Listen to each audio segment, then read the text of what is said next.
Hello students आज की हमारी वीडियो में हम भारतीय न्याय संहिता का सेक्शन 22 कंप्लीट करेंगे।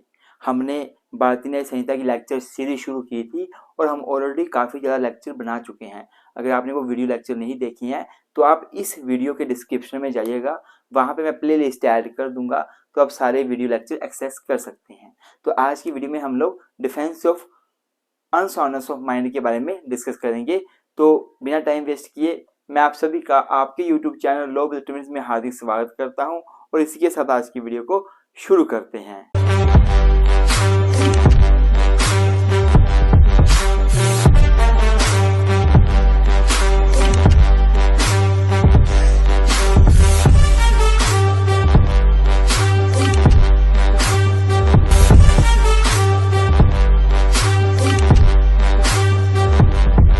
तो स्टूडेंट्स, अगर मैं सेक्शन 22 की बात करूं तो ये बेसिकली पागल व्यक्तियों को डिफेंस देता है। मैं छोटा सा एग्जांपल दूंगा। मान लो आप रास्ते में जा रहे हैं, वहां पे एक पागल व्यक्ति है जिसको नहीं पता कि सही क्या होता है, गलत क्या होता है, क्राइम क्या होता है, पुलिस क्या होती है, उसे कुछ नहीं पता। वो रास्ते में देखता है पत्थर पड़ा है, पत्थर उठा के वो आपको मार देता है, आपकी चोट लग जाती है, खून निकलाता है और आप उस पागल व्यक्ति पे केस कर देते हैं। तो वो पागल व्यक्ति जो है, जिसको पता ही नहीं था क्या सही है क्या गलत है, मैं किसी को मारूंगा उससे क्या उसके कंसिक्वेंसेस निकलेंगे, उसको अपने एक्ट का नेचर ही पता नहीं था, तो ऐसे व्यक्तियों को सेक्शन 84 के अंदर डिफेंस दिया गया है। सॉरी, आईपीसी का 84 था, भारतीय न्याय संहिता का सेक्शन 22 के अंदर डिफेंस दिया गया है। तो मतलब क्या हुआ, जो सेक्शन 22 है ये बेसिकली सेक्शन 84 जो था आईपीसी का उस पे बेस करता है, सेम वैसा ही है। जो सेक्शन 84 था ना, ये बेसिकली पागल व्यक्तियों को प्रोटेक्शन देता था अगर उनसे कोई क्राइम हो जाए। तो सबसे पहले आपने एक बात याद रखनी है, ये मैं बड़ी इंपॉर्टेंट बात बता रहा हूँ। ये जो सेक्शन 84 है आईपीसी का, जिसके बेस पे 22 सेक्शन भारतीय न्याय संहिता का बना हुआ है, तो ये इसका ओरिजिन है, जो ओरिजिन ये 84 कहाँ से है, तो ये सेक्शन 84 की लैंग्वेज है या इसका ओरिजिन कहाँ से हुआ है, वो हुआ है मैकेनोटन रूल से। एक मैकेनोटन रूल हुआ था, मैकेनोटन केस हुआ था लगभग 1843 में, ब्रिटेन का केस था। तो हाउस ऑफ लॉर्ड जो है उसने मैकेनोटन रूल दिया था। उन्होंने केस डिसाइड किया और बताया कि अगर कोई पागल व्यक्ति है जिसको अपने एक्ट का नेचर पता नहीं है, सही गलत का पता नहीं है, तो वो कोई अगर रॉन्गफुल एक्ट कर देता है, क्राइम कर देता है, तो उसको प्रोटेक्शन मिल जाएगी और उसे हम लाइबल नहीं करेंगे, उसे ऑफेंस के लिए पनिश नहीं करेंगे अगर उसको अपने एक्ट का नेचर पता नहीं है। ये सेक्शन मैकनोटन रूल में बोला गया था और मैकनोटन रूल के बेस पे सेक्शन 84 बना था। तो अगर बोला जाए कि law of defence of unsoundness of mind है, it depends upon the McNaughton rule, it is based on the rule of on the McNaughton rule, it is based on the McNaughton rule. देखो, आपको पता ही है जब भी crime करना हो तो क्राइम करने के लिए मेंजरिया होना बड़ा जरूरी है। आपको पता है मैगजीन भी है, एक्टस नॉन फैसिट रियोम निसी मेंसिटरिया, जिसका मतलब क्या होता है, without the criminal intention, without the criminal mind the person can not be punished for any act. तो there must be actus reus and mens rea for the commission of any crime. तो मेंजरिया होना बड़ा जरूरी है, guilty mind होना बड़ा जरूरी है।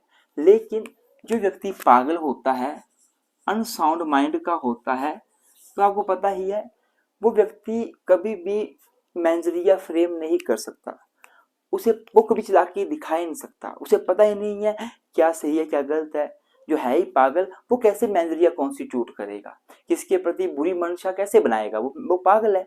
तो जब वो पागल है, वो मेंजरिया नहीं बना सकता, तो अगर वो कोई एक्ट करता है जो कि क्राइम है, ऑफेंस है, तो उसको हम लाइबल भी नहीं कर सकते, क्योंकि क्राइम करने के लिए आपको पता ही है गिल्टी माइंड होना बड़ा जरूरी है।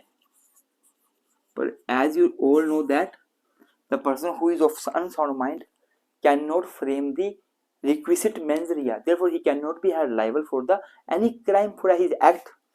देखिए स्टूडेंट्स, एक बात याद रखना, जो सेक्शन 22 है ना बीएनएस का, ये इस मैगजीन को, कौन सी मैगजीन, एक्टस नॉन फैसिट रियोम निसी मेंस रिया को रिकॉग्नाइज करता है, क्योंकि जाहिर सी बात है जो पागल व्यक्ति है वो मेंस रिया फ्रेम ही नहीं कर सकता, इसलिए अगर उससे कोई एक्ट हो भी जाता है जो कि क्राइम हो, पर हम उसको लायबल नहीं करते, क्योंकि उसको उसका माइंड गिल्टी नहीं हो सकता। दूसरी बात ये है, एक बात और बोल जाती है, जो व्यक्ति पहले से मैड है, पागल है, उसको तो उसके पागलपन की वजह से ही पनिशमेंट मिल रही है।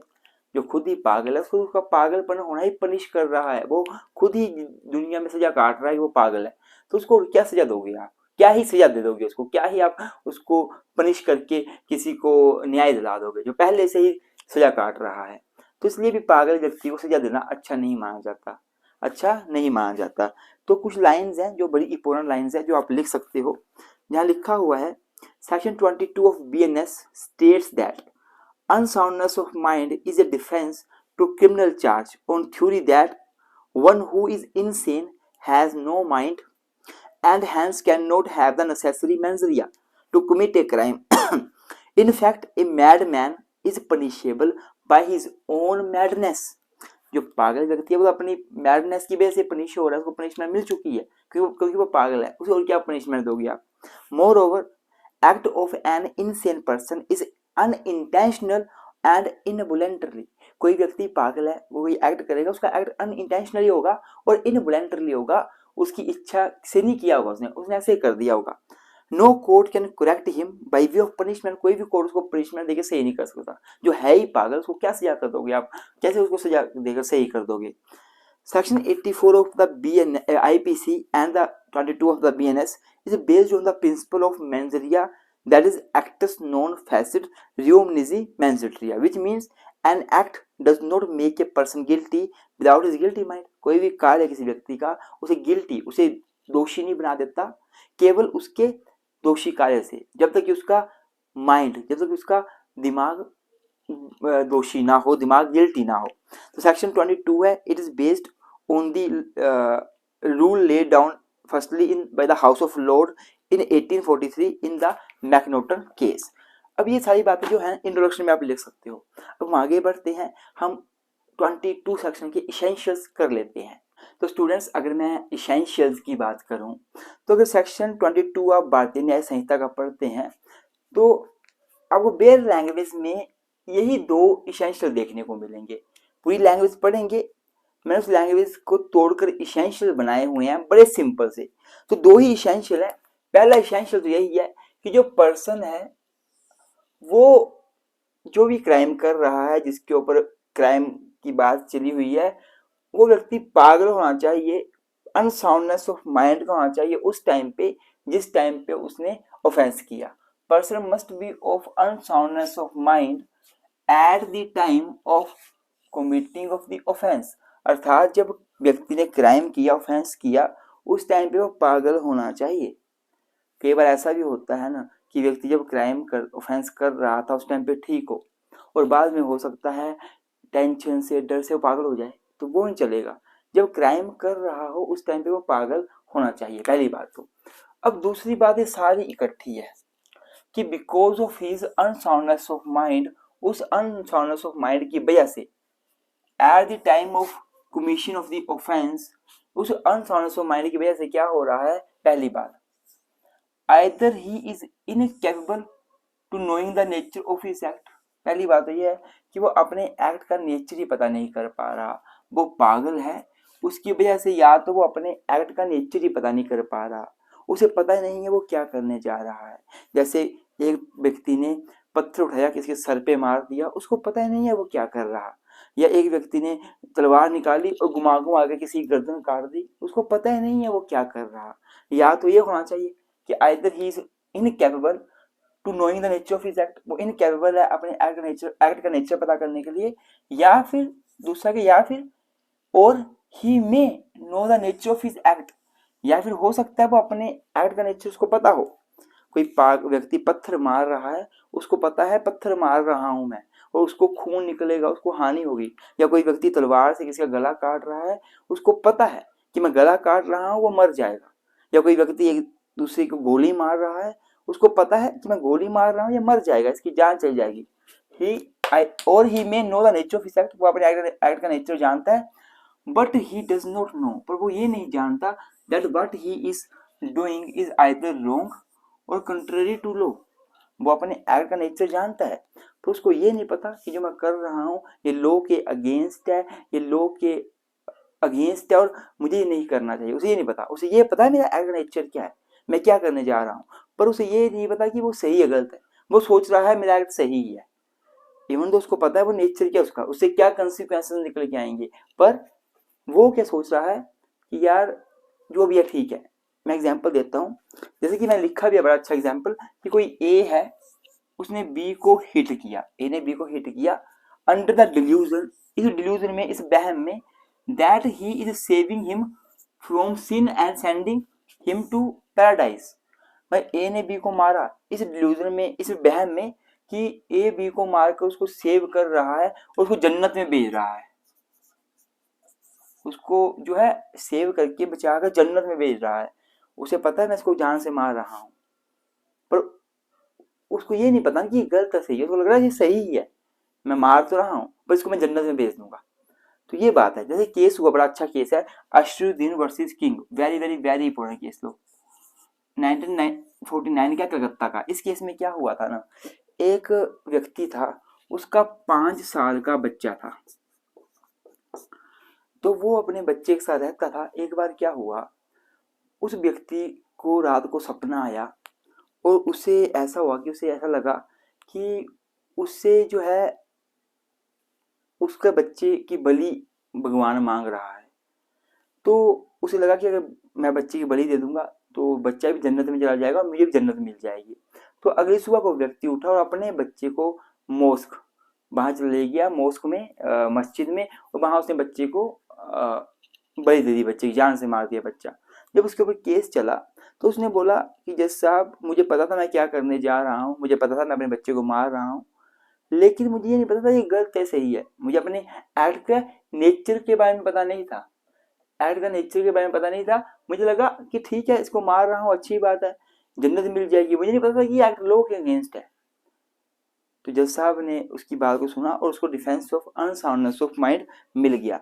मैं एक बार बता देता हूँ फिर से आपको इस केस के बारे में, बड़ा लैंडमार्क केस है। The Calcutta high court allowed the defence of insanity under section 84 of IPC. ये पुराना केस है, उस टाइम पे आईपीसी भारत में लागू थी तो इसलिए आईपीसी लिखा हुआ है। तो the Calcutta high court allowed the defence of insanity, Calcutta high court ने अलाउड कर दिया डिफेंस इन इंसैनिटी का under section 84 of IPC on the ground that accused had sacrificed his son of 5 years while acting under the delusion of a dream believing it to be right। उसने एक believe, उसे dream आया था ना, भगवान ने इसको बोला था जो अपने बच्चे का सेक्रीफाइस करना पड़ेगा तभी तो तेरे को जन्नत मिलेगी, तेरे बच्चे को जन्नत मिलेगी, तेरे खानदान को जन्नत मिलेगी। तो क्या हुआ, the accused had dreamed that he was commanded by the someone in paradise, जन्नत से उसको कमांड मिली है to sacrifice his son of 5 year. The next morning accused took his son to mosque and killed him by thrusting a knife in his throat. तो court ने उसको क्या है दे दी थी, इसको डिफेंस दे दिया था। अब काइंड क्या है, बेसिकली 2 प्रकार का इंसैनिटी हो सकती है। एक तो जन्म से इंसैनिटी, बंदा पागल हुआ, व्यक्ति पैदा हुआ वैसे ही पागल है, उसको बोलते हैं डेमनीशिया नेचुरलिस, इंसैनिटी बाय बर्थ। एक होती है इंसैनिटी आफ्टर द बर्थ, जो बच्चा पैदा हुआ स्वयं ठीक था पर बाद में कुछ एक्सीडेंट हुआ, कुछ घटना घटी, बाद में पागल हो गया, इसको बोलते हैं डेमनीशिया एडवेंशिया और एक्सीडेंटलिस। तो ये 2 प्रकार की नेसेसिटी होती है। अब आगे बढ़ते हैं, कुछ और इंपॉर्टेंट चीजें कर लेते हैं defence of unsoundness of mind में। अब स्टूडेंट्स हम बात करेंगे लीगल इंसैनिटी की और मेडिकल इंसैनिटी की। अगर मैं सेक्शन 22 भारतीय न्याय संहिता की बात करूं तो अगर आपने इसके अंतर्गत डिफेंस लेना है तो आपको कोर्ट में प्रूफ करना पड़ेगा कि आपको मेडिकल इंसैनिटी है। अगर आपको लीगल इंसैनिटी है। अगर आपको केवल मेडिकल इंसैनिटी है तो मात्र मेडिकल इंसैनिटी के बेस पे डिफेंस नहीं मिलता है। स्टूडेंट्स मेडिकल इंसैनिटी का मतलब क्या होता है, इसका सिंपल सा मतलब होता है कि जब कुछ 2-4 कारणों की वजह से व्यक्ति का दिमाग पूरी तरह से काम नहीं करता, पर हाँ दिमाग समझता है चीज़ों को। कई बार आपने देखा होगा कई लोग पागल होते हैं पर उनको पता होता है पुलिस क्या होती है, अगर हम किसी को मारेंगे तो पुलिस पकड़ के ले जाएगी, जेल में डाल देगी, मारेंगे पीटेंगे, ऐसा पता होता है उनको। ये आ गई मेडिकल इंसैनिटी। दूसरी तरफ अगर हम लोग बात करें लीगल इंसैनिटी की तो इसका मतलब होता है कि व्यक्ति को कुछ पता होता ही नहीं है, उसका दिमाग इतना ज़्यादा जीरो होता है कि उसको पता ही नहीं होता कि उसके एक्ट के बाद क्या उसके कंसिक्वेंसेस निकलेंगे, उसके एक्ट का नेचर कैसा है, उसे पता ही नहीं होता। या फिर उसे एक्ट का नेचर तो पता होता है लेकिन वो ये समझता है कि मेरा एक्ट बिल्कुल सही है। जैसे मैंने एग्जांपल दिया अशरुद्दीन वाले केस का कि उसने अपने बेटे को ही जान से मार दिया, उसकी बलि दे दी, ये सोच के मेरा एक्ट सही है, भगवान ने बोला हुआ है जन्नत से मुझे कमांड मिली हुई है। तो मतलब ये हुआ, if you want to take the defence of section 22 of BNS you have to prove the legal insanity in the court of law, not the medical insanity. मैं बताता हूँ पढ़ के आपको, एक बार देखिएगा। It is very important to note that insanity plays a vital role in the criminal law, and it is legal insanity to understood rather than medical insanity. In order to get the defense under VNS, अगर आप भारतीय न्याय संहिता के अंदर defence लेना चाहते हैं तो आपको लीगल इंसैनिटी को समझना पड़ेगा, ना कि मेडिकल इंसैनिटी को। Some illness which may termed as a insanity according to medical science, कुछ इलनेस ऐसी हो सकती हैं जिसको मेडिकल साइंस बोलते हैं पागल है, हाँ ये पागल है। What it may not fulfil the criteria of legal insanity in order to get the defence under section 22। मतलब क्या हुआ, कई बार ऐसा हो सकता है कि साइंस के हिसाब से, मेडिकल साइंस के हिसाब से कोई व्यक्ति पागल है, ठीक है, पर जरूरी नहीं है कि वो लीगल इंसैनिटी के अनुसार भी वो पागल ही हो, मतलब वो उसकी लीगल इंसैनिटी भी हो, ये जरूरी नहीं है। हो सकता है व्यक्ति पागल है, अपन डॉक्टर साहब बोलते हैं पागल है, पर पागल तो है पर वो समझता है क्या सही क्या गलत है, तो फिर उसको डिफेंस नहीं मिलेगा। अब मेडिकल इंसैनिटी क्या होती है? मेडिकल इंसैनिटी का मतलब होता है, it means cognitive faculty. Cognitive faculty मतलब दिमाग की सोचने समझने की शक्ति of a person is not completely impaired. मतलब जब बंदे की दिमाग से सोचने समझने की शक्ति पूरी तरह से खत्म नहीं होती तो हम बोल सकते हैं कि वो व्यक्ति मेडिकली इंसेन है। मतलब वो दिमागी तौर से सोच भी सकता है, उसको पता भी है क्या पुलिस होती है, क्या क्राइम होता है, क्या मरना होता है, क्या जीना होता है। मतलब you become insane because of emotion और अदर रीजन। कई बार आप पागल बन जाते हो इमोशन में बहकर, बोले तो डिप्रेशन में, बोले तो प्यार में। बोलते हैं वो प्यार में पागल हो गया, प्यार में पागल तो हो गया पर उसको पता तो है ना कि मेरे एक्ट के क्या कंसिक्वेंसेस हो सकते हैं। अगर मैं पागल में प्यार में पागल हो गया हूँ और मैं किसी की जान ले लूँ उस लड़की के पीछे, या लड़की की ही जान ले लूँ, तो उसकी क्या कंसिक्वेंसेस होंगे उसको पता होगा। तो उसको हम लोग पागल नहीं मानते, उसको मैं पागल मान सकते हैं पर उसको डिफेंस नहीं मिलता, वो लीगल इंसैनिटी मानी जाती है, सॉरी वो मेडिकल इंसैनिटी मानी जाती है। लेकिन अगर मैं बात करूँ लीगल इंसैनिटी की, तो इसमें क्या होता है, जो व्यक्ति की सोचने समझने की शक्ति है वो totally, cognitive faculty of person completely impaired, वो कंप्लीटली खत्म हो जाती है, 100% ही खत्म हो जाती है। मतलब अब व्यक्ति को सोचने समझने की शक्ति है ही नहीं। तो कंप्लीटली कब खत्म मानी जाती है? सिंपल सी बात है, जब 84 की जो मैंने एसेंशियल करवाया है पीछे ना, वो अगर कंप्लीट है। मतलब व्यक्ति क्राइम के टाइम पे पागल था और उसको पता ही नहीं था कि वो जो कर रहा है वो सही है गलत है, लॉ के अगेंस्ट है या नहीं है, या उसे पता भी हो पर वो मानता कि नहीं ये सही है, ये लॉ के अगेंस्ट नहीं है, तो फिर उसकी हम कंप्लीट सोचने समझ नहीं सकती मान लेते हैं, मतलब नहीं है उसकी सोचने समझ नहीं सकती। अब बर्डन ऑफ प्रूफ किसके ऊपर होगा? मेडिकल, अगर कोई व्यक्ति अगर डिफेंस ऑफ इंसैनिटी ले रहा है तो बर्डन ऑफ प्रूफ किसके ऊपर होता है? जाहिर सी बात है, जब केस स्टार्ट होता है तो बर्डन ऑफ प्रूफ हमेशा प्रोसिक्यूशन के ऊपर ही होता है, जो सरकारी वकील है वही प्रूफ करता है कि क्राइम हुआ है जो भी है। बाद में बर्डन ऑफ प्रूफ शिफ्ट कर जाता है, जो व्यक्ति डिफेंस ले रहा हो उसके ऊपर चला जाता है। तो जनरली स्टार्टिंग में बर्डन ऑफ प्रूफ हमेशा प्रोसिक्यूशन के पास होता है, बाद में शिफ्ट करके एक्यूज के पास चला जाता है। अब बात आती है, एक केस लो है Surendra Mishra versus state of Jharkhand. अगर मैं Surendra Mishra versus state of Jharkhand की बात करूं तो इसमें साफ साफ बोला गया था, it was held that every person suffering from mental illness is not ipso facto exempt from criminal liability. साफ साफ बोला गया कि हर एक व्यक्ति जो मेंटल सफरिंग से जूझ रहा है, मेंटली इल है, उसको इस सेक्शन का डिफेंस नहीं मिल जाएगा।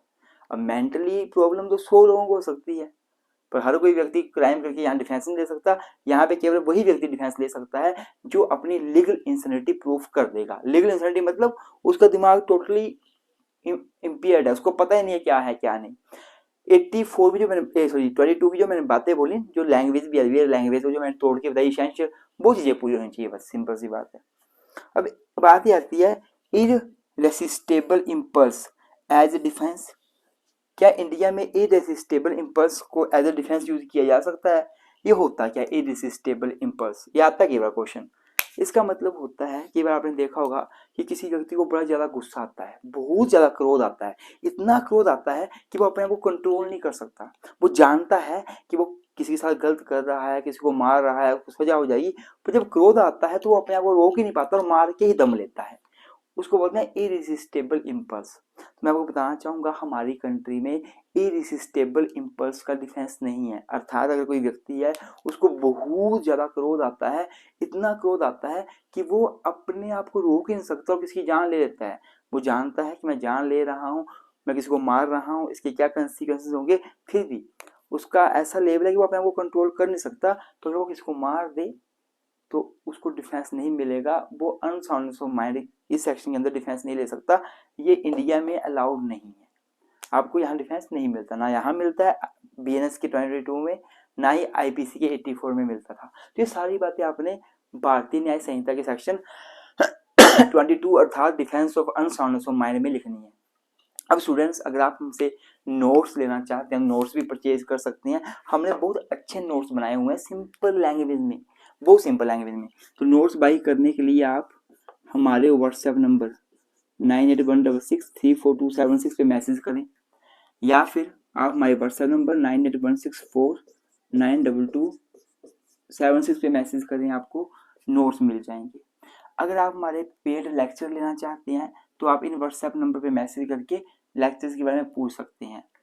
इसी वीडियो के डिस्क्रिप्शन में मैं कुछ अपने एप्लीकेशंस के लिंक दे दूंगा, जो हमारी पेड एप्लीकेशंस है, वहाँ पे आप जाकर लॉगिन अपना साइन अप कर कर रजिस्टर कर कर हमारे पेड लेक्चर भी बाई कर सकते हैं। और अगर आप यूनिवर्सिटी से हैं, वहाँ किसी भी यूनिवर्सिटी से हैं और आप हमारे व्हाट्सएप ग्रुप के साथ जुड़ना चाहते हैं तो वहाँ भी जुड़ सकते हैं। जैसे फॉर एग्जांपल आप चौधरी चरण सिंह यूनिवर्सिटी से हो, माश कुंभरी यूनिवर्सिटी से हो, पंजाबी यूनिवर्सिटी पटियाला से हो, पंजाब यूनिवर्सिटी से हो, डॉक्टर बी आर अम्बेडकर से हो, कर्नाटका स्टेट लॉ यूनिवर्सिटी से हो, कहीं से भी हो, तो आप अपनी यूनिवर्सिटी का नाम लिखो, सेमेस्टर बताओ और हम आपको आपके ग्रुप में ऐड कर देंगे। आप इस नंबर को सेव कर मैसेज कर सकते हैं, आपको हम ऐड कर देंगे। तो आज की वीडियो में इतना ही। आई होप आपको वीडियो अच्छी लगी लाइक जरूर कर दें। मैं फिर से बोल रहा हूँ, मुझे पता है हमारी वीडियो लंबी होती हैं, मैं यही वीडियो 8-10 मिनट 7-8 मिनट की कर सकता हूँ, पर मैं इसलिए नहीं करता क्योंकि मेरा पर्पस होता है कि आपको एक बार वीडियो देखकर समझ आ जाए, आपको यहाँ वहाँ ना घूमना पड़े, एक ही बार में क्लियर है, बस बार बार हर जगह जाना ना पड़े। तो इसलिए वीडियो लंबी होती है, तो आप सपोर्ट करें, लाइक करें, शेयर करें, तभी हमारी लंबी वीडियो को भी बच्चे देख पाएंगे और बताएं बच्चों को कि वीडियो अच्छी है। थैंक यू सो मच, मिलते हैं किसी नई वीडियो में।